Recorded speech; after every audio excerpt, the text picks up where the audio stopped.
Hey, this is Richard here. So, imagine if an old friend of mine is coming to my city, and last week he sent me a message, and because I'm a nice guy, I said, oh, when you come to the airport, I will come and collect you from the airport. So, imagine the day has arrived, and I arrive at the airport, and I cannot see my friend.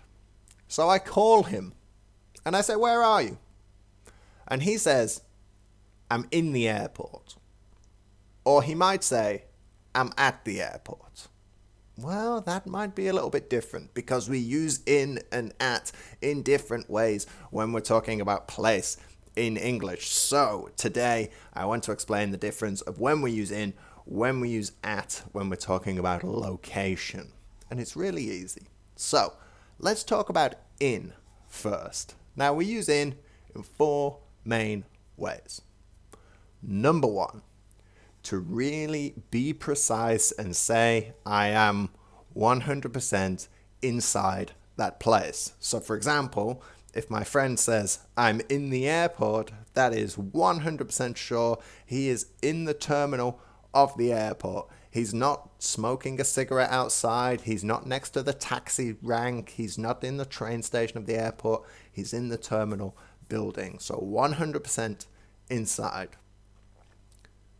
Usage number two, we use in when we're talking about real places. What I mean is cities, countries, continents, oceans, mountain ranges. In Paris, in Tokyo, in South America, in the Alps, in the Pacific Ocean. Okay? Now, sometimes we don't use the preposition in if we're using a movement verb. If we're talking about the words go, come, return, we don't always say in. We sometimes say to. I went to New York, for example. But if we're just talking without a movement verb, we're going to use in. We never say at New York. We say in New York. Okay? The third usage of in, we talk about it when we talk about rooms. I cook in the kitchen. I take a shower in the bathroom. I sleep in the bedroom. The meeting is in conference room B, for example. And finally, we use in when we talk about big open spaces. So things like in the park, in the forest, in the desert, in the jungle, in the woods, in the sea, in the ocean, in the lake, in the pond. So big open spaces. Let's now have a look at. We use at in four ways when we're talking about places as well.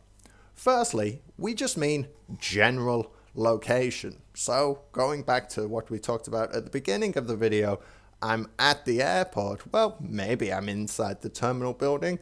Maybe I'm smoking that cigarette outside the airport. Maybe I'm near the taxi rank. It's less precise because it doesn't always have to be so precise. So, general location. Secondly, we use at when we talk about regular places. Remember, we talk about in when we talk about cities, countries, continents, but we talk about at when we say at the bank, at the theatre, at the post office, at the shop, at home, at work, at school. Now, sometimes we can say in if I want to really make sure the person understands that I'm inside that building, but normally it's not so important to be so precise, so we just say at. Thirdly, we also use at when we talk about events. I met him at a party. She's at a conference at the moment, at a wedding, at a funeral, all kind of at a dinner party. Events, we use at. And finally, we use at when we talk about addresses. So, the most famous address in London, the address of Sherlock Holmes. Sherlock Holmes lived at 221B Baker Street. So, you have a nice explanation today of the uses of in, the uses of at. Try and write some sentences down in the comments. Try out this newfound language knowledge that you have. I hope that helps. Thanks.